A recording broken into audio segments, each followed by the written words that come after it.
오늘 하나님 말씀은 누가복음 9장 46절부터 48절까지 말씀. 누가복음 9장 46절부터 48절까지 신약성경 108페이지에 있습니다. 누가복음 9장 46절부터 48절까지 함께 읽겠습니다.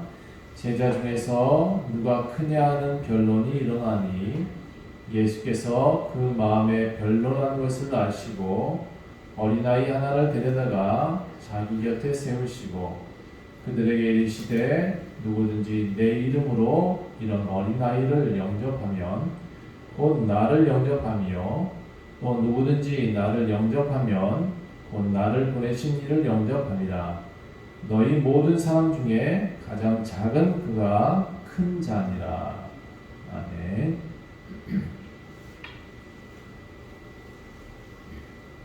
오늘 제목은 누가 크냐라는 제목입니다. 사람이 살다 보면 잘 될 때가 있고 잘 안 될 때가 있습니다. 대부분의 삶이 그런 것 같아요. 다 잘 되는 것 같은 그런 사람이 몇 안 돼요. 또 내 마음대로 되는 것도 없어요. 내 마음대로 되지 않는 것이 또 인생인 것 같아요. 여러분 그렇지 않습니까? 여러분 모든 순간이 다 성공하고 모든 순간이 다 자기 마음대로 되는가요? 나는 꼬인 것 같은데, 나는 인생이 참 꼬인 것 같은데, 저 옆에 사람은 이상하게 잘 풀리는 것 같아요. 하지만 알고 보면 그 상대방도 사실은 한 부분은 꼬여 있는 거예요. 제가 정치인들 가끔 보니까 집에 어린 아이 하나는 장애가 있더라. 또 어떤 사람들은 똑똑한 것 같은데 또 문제가 있더라.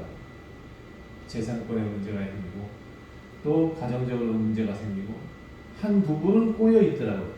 어느 한 사람이라도 뭐 실타래가 잘 풀려 있는 사람이 없어요. 집안을 보면 하나는 꼬여 있고 하나는 또 풀지 못하고 있고 어떤 일은 그나마 좀 길게 풀려 있는 것 같고 그게 다 우리의 인생인 것 같아요. 마치 실타래가 꼿꼿하게 감겨 있다가 보면 꼭 한 번씩은 풀어야 되는 그런 것처럼 우린 수많은 실패 속에 살아갑니다. 근데 뒤돌아보면 그 실패 가운데서 사실은 감사함도 있습니다. 당시에는 많이 실패했다라고 생각을 했었습니다. 낙담하죠. 시간이 어느 날 지나갈 때쯤 되면 그 이후에 옛날 걸 다시 돌아가다 보면 불현듯이 그때를 생각하게 됩니다. 과거 내가 실패했었지. 그런데 자세히 생각해 보니까 그 실패가 나한테는 굉장히 좋은 결과를 냈단 말이에요. 이후에 지나고 나면. 그래서 이걸 객관적으로 쳐다보면 실패가 아니죠. 시간이 지나고 보면 실패가 아닐 때가 있습니다. 저도 독일 가서 노래하고 싶었던 때가 있었습니다. 제 생각하는 대로 계획했던 대로 안 됐습니다. 대신 목회자의 길을 걸었잖아요. 뒤돌아보면 성악으로 살기보다는 이 목회자의 삶이 더 나은 것 같긴 해요. 정말 선택은 잘했다라고 생각이 돼요.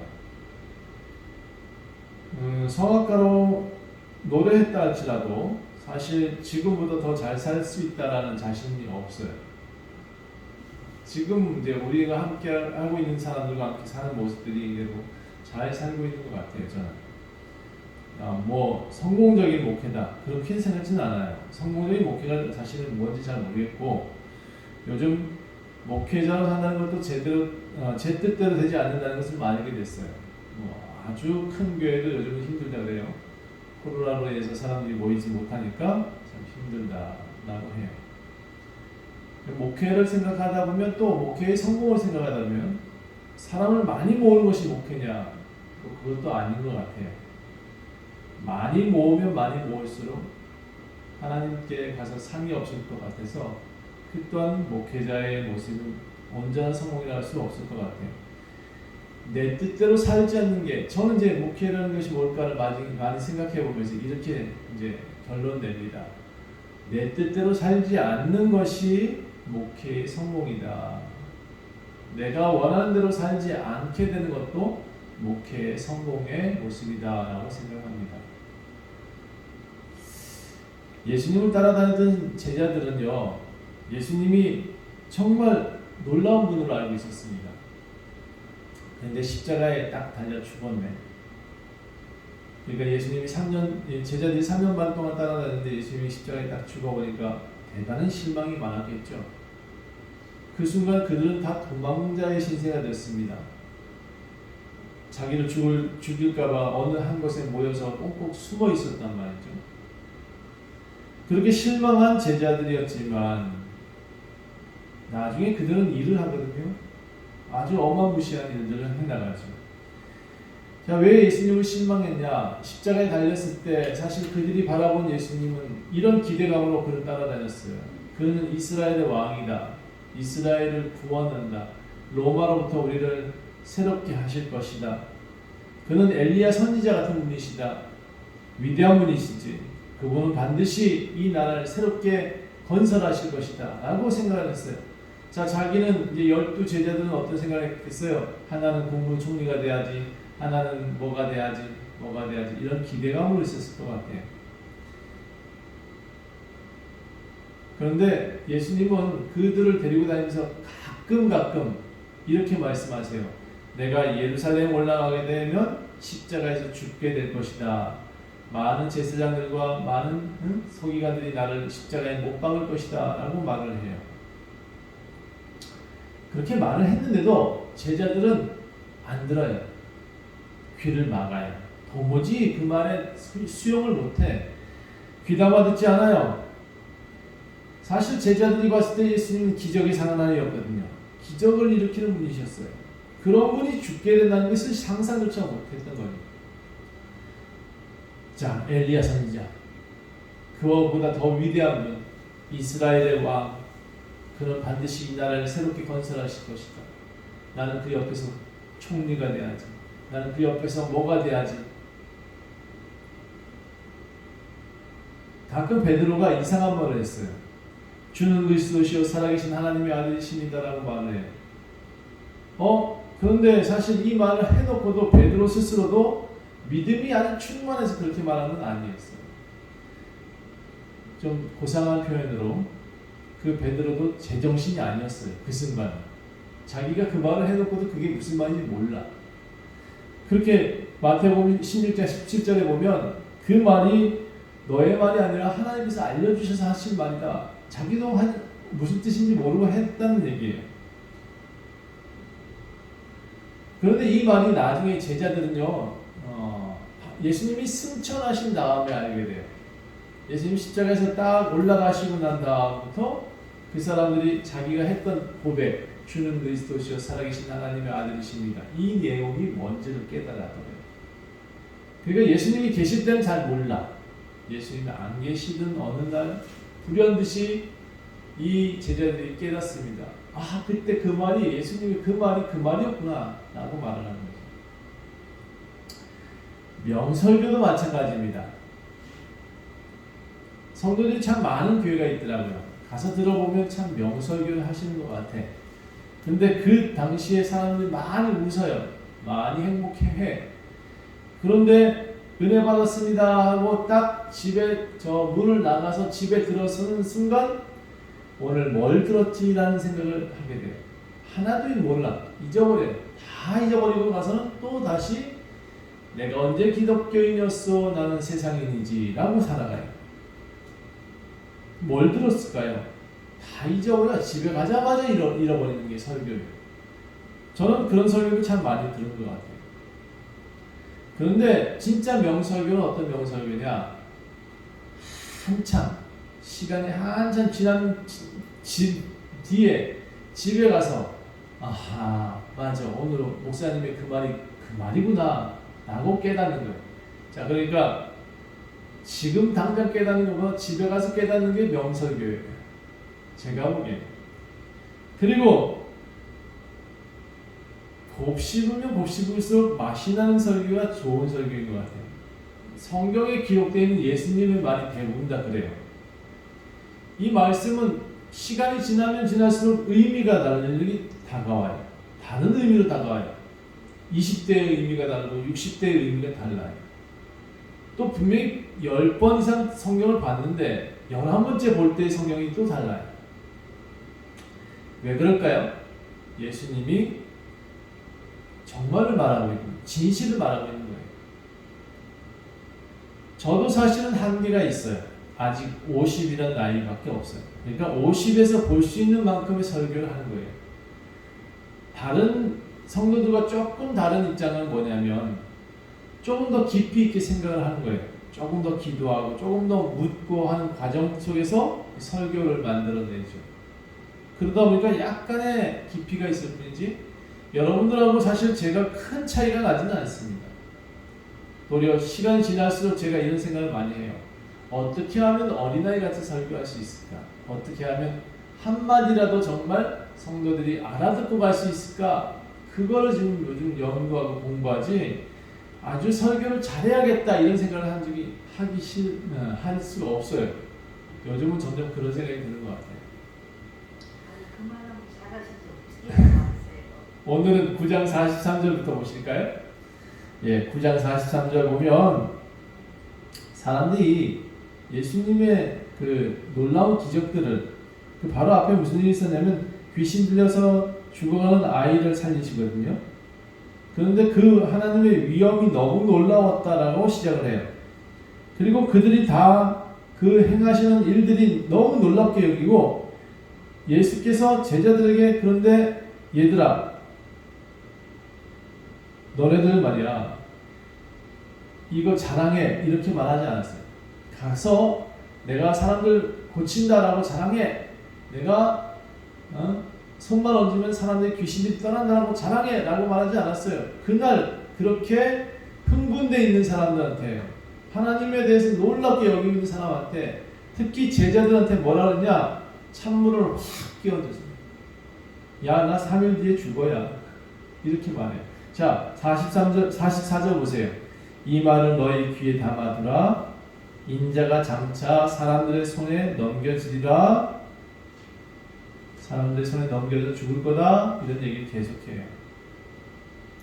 근데 그 사람들이 제자들이 알지 못했다라고 표현하고 있어요. 45절 보니까 그들이 알지 못하더라. 그들이 깨닫지 못하더라. 왜? 숨겨져 있대요. 지금까지. 아직까지 그 말을 깨닫지 못하도록 경험이 없으니까 또 듣기 싫으니까 귀를 막고 있으니까 안 들리는 거예요. 좋은 설교에는 사람들이 귀를 자꾸 막아요. 좋은 말에는 사람들이 좋은 뜻으로 말했는데 사람들은 그것에 대해서 귀를 자꾸 막아요. 그러니까 설교가 가벼워질 수밖에 없는 거예요. 그날 좋은 얘기 듣고 가는 사람들이 좋은 은혜 받았다라고 말을 하는 거예요. 저는 그런 설교를 잘 못하겠어요. 시간이 지나면 지날수록 그에게 정말 도움이 될 수 있는 말 한마디라는 것이 정말 중요하다는 생각을 하기 때문에. 자, 그런데 그렇게 되면 한 가지 중요한 일들이 생겨요.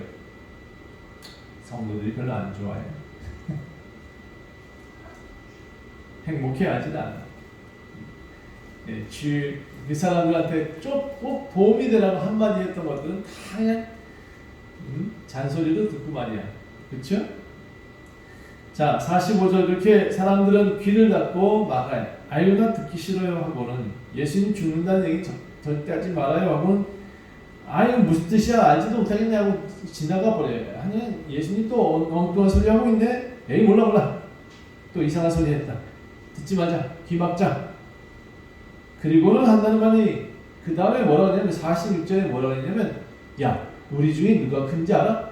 내가 국무총리 할래. 너 재무장만 해라. 이런 식으로 이제 서로 뭐라고 그래요? 제자 중에서 46절 보니까 제자 중에서 누가 크냐라고 변론이 일어나더라. 야야 내가 저기 한 자리 할 거야. 내가 너보다 크잖아. 예수님 사랑 더 많이 받고 하나님 앞에 더 충성되고 말이야. 내가 더 뛰어나지 않아? 자랑질을 하는 거예요. 서로. 예수님이 12제자 안에서 그런 일이 있었다는 거예요.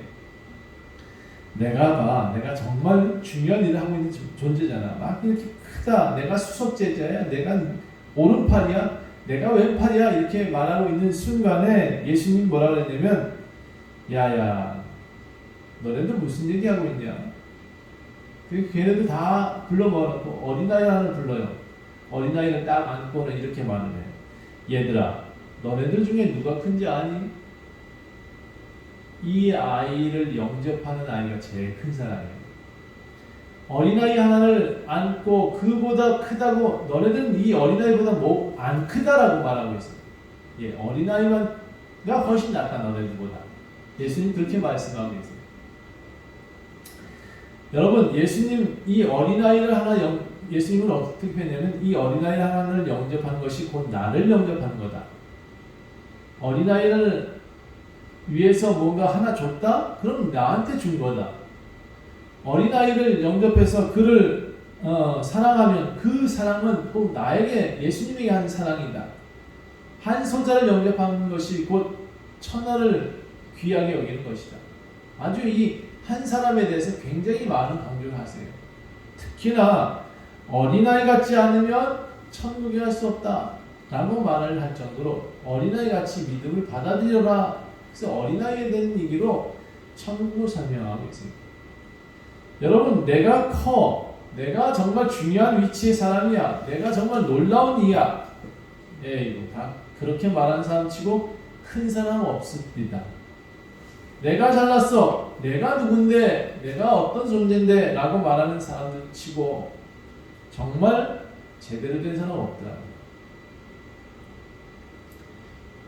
저는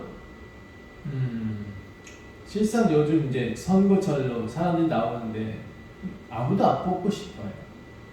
예. 선거 무용론을 만들어야 되나? 선거를 하지 말자고 해야 되나? 아무나 안 뽑고 싶은 생각이 왜 드냐? 인격적이지 않아요, 사람들이. 사람을, 자신을 뽑아주세요 했는데 그들은 인격적이지 않아요. 그래서 저는 그 사람들을 뽑고 싶지가 않아요. 적은 소자 하나, 어린아이 하나를 안고 기뻐하는 그런 사람이 위정자가 됐으면 참 좋겠어요. 사람의 소중함을 아는 사람, 자신의 목숨을 바쳐서라도 국민들을 사랑할 수 있는 사람, 그런 사람이 위정자가 돼야지 진짜 대한민국이 행복해지는 거 아닙니까? 또 어떤 사람은 생각이 다를 수 있겠죠. 그런 사람들의 의견도 함께 들을 수 있어야 되는데 내 주장만 해. 그러니까 말실수가 그렇게 나오는 거예요. 자기 주장이 강한 사람은 말실수가 큰 것 같아요. 저부터 비롯해서. 그래서 여러분, 어쨌든 사람들 가운데 잘 어울리려고 하고 들으려고 하고 작은 어린아이 소리라도 안아주려 하는 그런 사람들이 좋은 리더가 되는 것 같아요. 제자들은 오늘 자신들 생각이 옳다라고 말을 합니다. 내가 큰 자야. 내가 더 큰 자야. 넌 찌그러져 있어라. 나는 제일 큰 놈이다. 이렇게 말하고 있으니 예수님은 그들 중에 누가 나를 크다고 말하지 않았어요. 어린아이가 제일 크다라고 표현하고 있습니다. 이 아이를 영접하는 사람이 제일 큰 사람이야 라고 말합니다. 이 제자들 중에서 베드로라는 사람이 제일 나이가 많고 또 이 베드로라는 사람이 제일 말실수가 좀 많아요. 그런데 이 베드로는 참 욕도 많이 먹었어요. 예수님한테 혼나기도 제일 많이 혼났어요. 근데 이 사람이 예수님한테 그래도 제일 잘했던 사람 중에 하나다라고 생각이 돼요. 저는. 왜냐하면 자기 의견을 내다가 혼나는 사람이 일을 하는 사람이거든요. 제가 보니까 일하면서 서로 충돌이 없다. 그거는 일을 안 하는 거예요. 일하는 사람은 서로 의견 차이가 있을 수 있어요. 그래서 가끔 속이 문드러지죠. 상대방의 의견도 수용해야 되니까. 그런데도 그들과 함께 일을 해나가야 되는 것이 우리들의 모습이에요. 그런 모습을 갖추고 있는 사람만이 좋은 리더가 될 수 있어요. 저는 요즘 현대교회 사람들이 주의 이름으로라는 단어를 같이 쓰고 있어요. 예수의 이름으로 명하는, 예수님으로 인해서 뭐 이렇게 표현하면서 주의 교회를 위해서. 근데 어떤 교회는 교리를 중요시하고 어떤 교회는 예배를 중요시하고, 어떤 사람들은 모임을 중요시하고, 어떤 사람들은 학교를 세워야 된다 중요시하고, 어떤 사람들은 선교를 중요시해요. 다 저는 옳다라고 생각합니다. 다름을 인정해야 그것이 진정한 진리인데, 다름을 인정하지 않는다, 나만 옳다, 이건 진짜 문제가 있는 거죠. 49절 보니까 제자들이 어떤 귀신들을 쫓아내줍니다. 예. 근데 사실은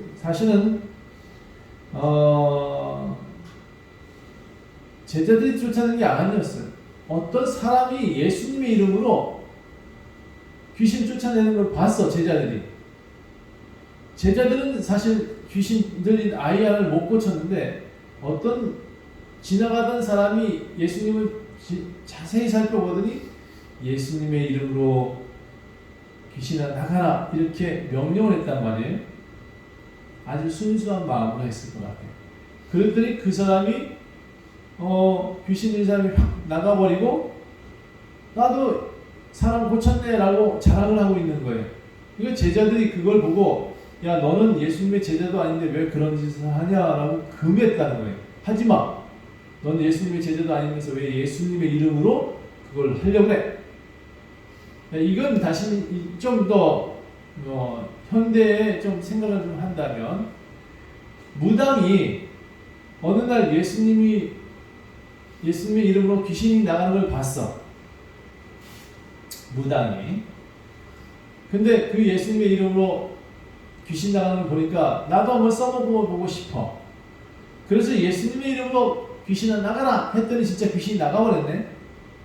자, 근데 이 사람 예수님 믿는 사람이에요? 안 믿는 사람이에요. 안 믿는 사람인데 귀신이 나갔대. 그런데도 예수님 뭐라 하냐면 냅두래요, 냅두래. 그런 이들이 그렇게 했다 그래도 내 이름으로 했잖아. 그러잖아. 내 이름으로 했다는 거예요. 예수 그리스도의 이름으로 했다 그러면 냅두라라고 표현해요. 그래서 제가 천주교도 냅두세요, 저기도 냅두세요 이렇게 얘기를 하는 거예요. 솔직히 뭐 이단이라고 해서 예수님의 이름으로 안 하면 모르겠는데, 예수님의 이름을 한다면 좀 냅둬봐요. 이런 식으로 얘기를 하고 싶은 거예요. 지들이 잘못되면 언젠가 무너지겠지. 언젠가 오르면 오른 대로 가겠지. 제가 보기에 잘못된 이들은 스스로 무너진다고 생각을 합니다.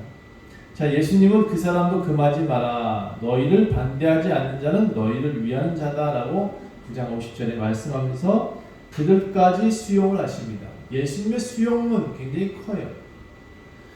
예수님이 장로교회만 인정하는 거 아니에요. 감리교회만 인정하는 거 아니고 그리스도교회만 인정하는 게 아니에요. 예수님은 다 포용하고 계세요.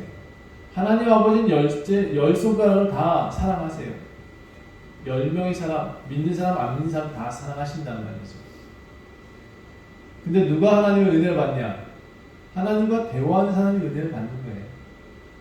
하나님을 사랑하는 사람이 하나님의 사랑을 입는 거예요. 그게 이제 교회 다니는 사람과 교회 밖에 있는 사람의 차이인 거죠. 제가 보기엔 사실 별반 다르진 않아요. 눈, 코, 입이 다 똑같으니까, 그렇죠? 서로 누가 크다라고 하는 것이 중요한 것이 아니에요. 우리가 방향을 잃지 않으면 돼요. 예수님이라는 방향, 우리가 예수 그리스도라는 방향만 같으면 우리가 함께 협력하는 게 참 좋을 것 같아요. 제가 노래를 하는 사람인데 가끔 피아노가 필요해요. 근데 피아노 반주를 딱 이제 초청문해서 같이 피아노를 치자 했는데 이 피아노 반주를 잘 못 쳐. 그럼 저는 어떻게 해야 되냐? 그 피아노 반주를 쫓아내는 게 아니라 피아노 반주를 가르쳐야 돼.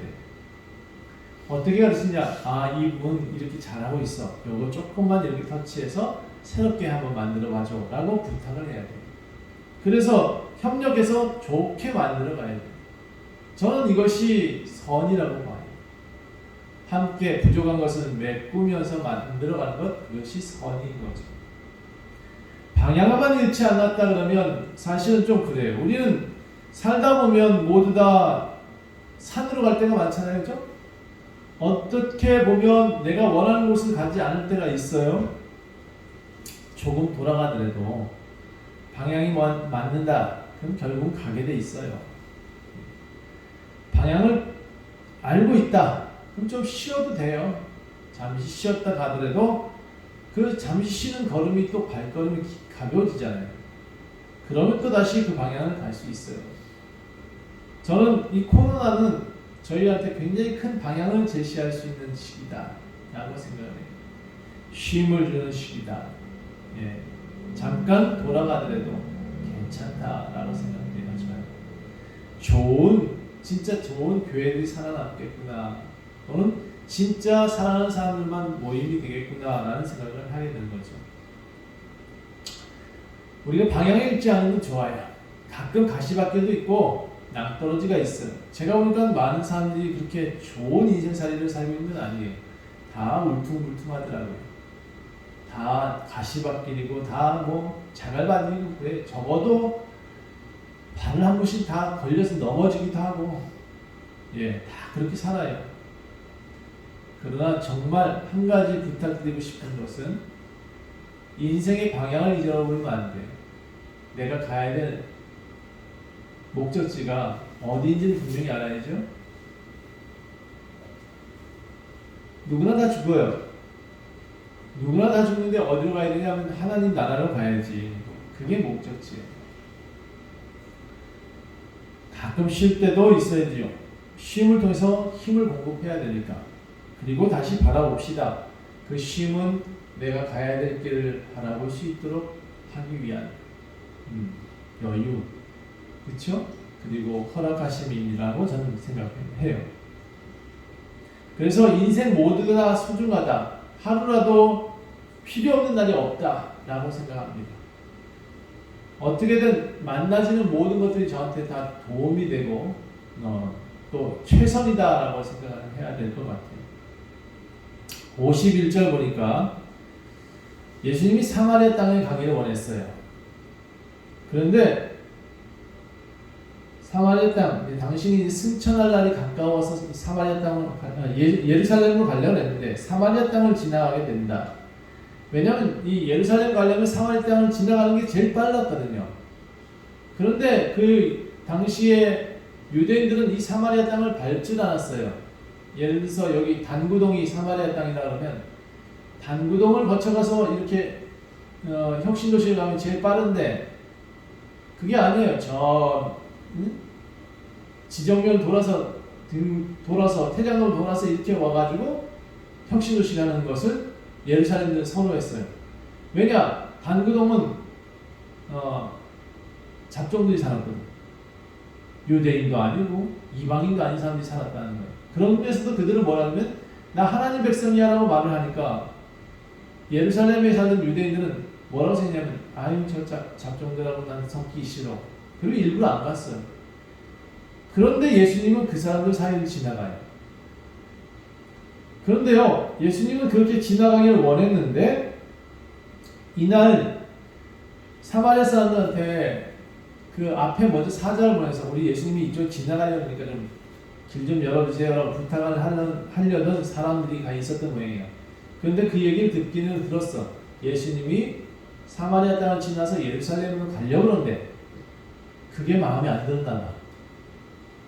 그래서 사마리아 사람들이 예수님 여기 지나가지 마세요 하고는 반대를 했다는 거예요. 그랬더니 제자들이 이제 뭐라고 하냐면 열이 났어. 아니 옛날에 우리 예수님이 그렇게 사마리아 땅에 복음도 전하고 정말 좋은 일을 많이 하셨는데 말이야 여기 못 지나가게 해? 그러면 예수님 그 제자들이 이렇게 말해요. 예수님 제가 기도해가지고 저 불 좀 내리라 할까요? 저 싹 태워달라 할까요? 이렇게 예수님한테 말을 하는 거죠. 그럼 예수님 뭐라 했냐면 에이 냅둬라 우리 돌아가자 이렇게 말씀하세요. 여러분 우리는 예수님이 방향을 잘못 잡은 건 아니라고 생각해요. 예수님도 방향을 정확히 알고 계셨어요. 예루살렘으로 가고자 하는 방향. 그런데 돌아가세요. 왜? 반대하니까. 앞에 있는 사람 반대하니까. 그것도 선이에요. 저는 돌아가는 것도 선이라고 생각해요. 좀 나이가 들어서 교회 오는 것도 선이라고 생각해요. 저는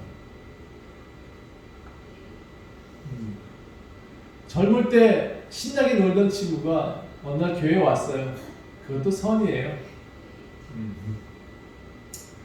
한참 젊을 때 뭐 여러 가지 이상한 종교 속에 살던 사람도 하나님께 왔어요. 그럼 그게 선이에요. 늦게 돌아와도 선이라고 저는 생각을 해요. 자, 그래서 이제 예수님은 또다시 나를 따라오너라 라고 말을 하세요. 57절 보니까 어떤 사람들이 그 가운데 이렇게 얘기를 해요. 예수님, 내가 따라갈래요. 그래? 그러면 내 얘기 한번 좀 듣고 따라와 라고 말을 해요. 내가 말이야 집도 없어.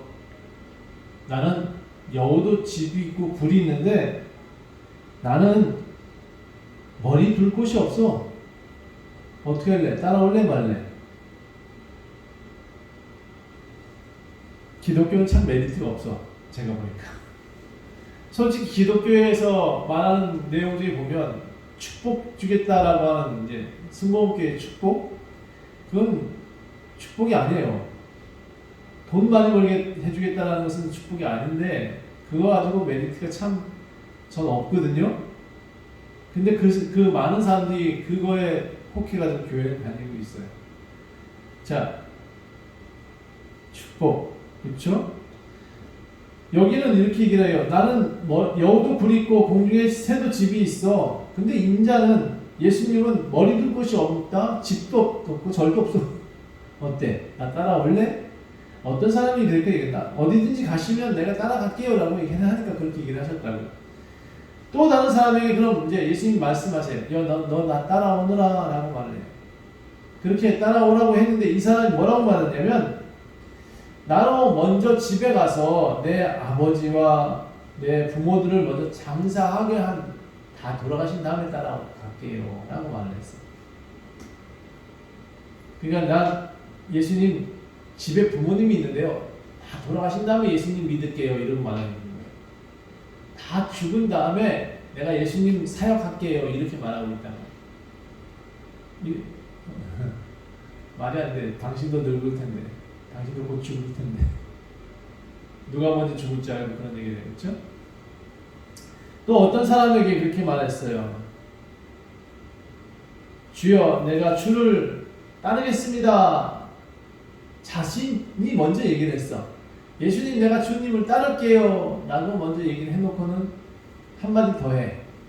그런데 내가 먼저 내 집에 가서 내 가족들하고 작별 인사 좀 하고 올게요 라고 말을 해.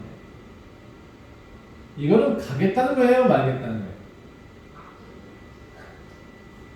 대부분 다 이런 거예요. 신앙생활 하면서 대부분 다 예수님을 믿겠다라고 말을 하면서 진짜 믿는 사람이 얼마나 되나 저는 가끔 생각을 해요. 여러분, 그래서 예수님이 이렇게 말을 합니다. 손에 쟁기를 잡고 뒤를 돌아보고 있으면 하나님 나라에 합당하지 않다.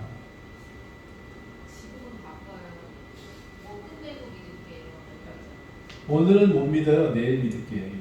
오늘 못 믿는 사람 내일도 못 믿어요. 예. 여러분, 이게 신앙이라면 참 안타까운 거예요. 오늘 지금 이 순간이 중요해요. 오늘 예배 안 나오면 내일은 없어요. 많은 사람들이 그렇게 생각하고 오늘 나와야 되는데 우리 교회에 보세요. 또 첫째 주 많이 나오고 둘째 주 적게 나오고 그러잖아요. 어쩔 수 없어요. 자, 저는 꾸준함이 하나님 나라가 되는 것 같아요. 네, 신앙의 믿음은 계속이라는 것을 아셔야 됩니다. 믿음은 계속돼야 되는 거고 꾸준해야 되고 또 신뢰를 줘야 되는 거예요. 하나님 앞에 신뢰를 주는 것이 믿음이지 우리가 그들한테 오늘은 하고 내일은 안 하고 이것은 믿음이 아닐 수 있어요. 좋을 때는 교회 나오고 안 좋을 때는 교회 안 나오고 이것도 믿음이 아니에요. 여러분, 예수님 믿는 것은 특히나 교회 나오는 것도 그런데 예수님 믿는 것은 더더욱 그래요. 오늘 안지나 서나 당신 생각하는 사람이 하나님 나라 가요. 그분과 함께 동행하시며 살아가시기를 간절히 축원합니다. 오늘 누가 크냐라는 제목으로 말씀드렸습니다. 쓸데없는 일이에요. 누가 커요? 지금 예수님 앞에 나오는 사람이 제일 큰 거예요. 누가 커요? 나 예수님하고 함께 걸을 거예요 하고 있는 사람이 제일 좋은 사람이에요. 누가 좋은 교회 다니는 사람이에요? 큰 교회 아니고 작은 교회가 아니고 지금 이 순간 예수님 앞에 나오는 사람이 제일 좋은 사람이에요. 교회에 꾸준한 신앙이 가장 좋은 거예요. 우리 방향을 잃지 말아야 돼. 방향을 잃으면 안 돼요. 신앙은 반드시 그 방향대로 가는 것이 중요해요. 그 방향이 신앙이고 그 방향이 우리가 하나님 나라가 되는 거예요. 그 방향으로 가야 우리는 인생의 많은 가시밭길, 많은 산, 돌짝밭 많이 있지만 가야 될 방향을 잊으면 안 돼. 예수 그리스도를 잊으면 안 돼. 그와 함께 걷겠다라는 것을 잊으면 캄캄해지잖아요. 그가 우리의 빛인데 그 빛을 잃지 않는 사람이 참 신앙인이 될 줄 믿습니다. 기도하겠습니다. 하나님, 오늘 제자들이 누가 크냐라고 서로 자신들이 우월하다라고 주장을 합니다. 어느 교단이 우월하다, 어느 교단은 참 안타깝다라고 말을 하는데 도리어 저는 그들이 참 안타깝습니다. 많이 모인다고 자랑하는 것 참 어리석지 않습니까? 하나님, 또 나는 큰 교회 다닌다 그렇게 자랑하는 사람 참 어리석지 않습니까? 예수를 따라가지 않는데 도대체 나는 내일 믿을게요, 모레 믿을게요, 우리 부모 장사한 뒤에 믿을게 하는 그런 어리석음들이 지금도 이곳저곳에서 같이 나타나고 있습니다. 하나님, 우리의 믿음이 이 방향이 이루어지지 않도록 우리를 바르게 인도해 주세요. 오늘 생각나고 내일 생각나는 그런 말씀들이 우리들 삶 가운데 적용될 수 있도록 도와주세요. 감사드리며 예수 그리스도의 이름으로 간절히 기도합니다.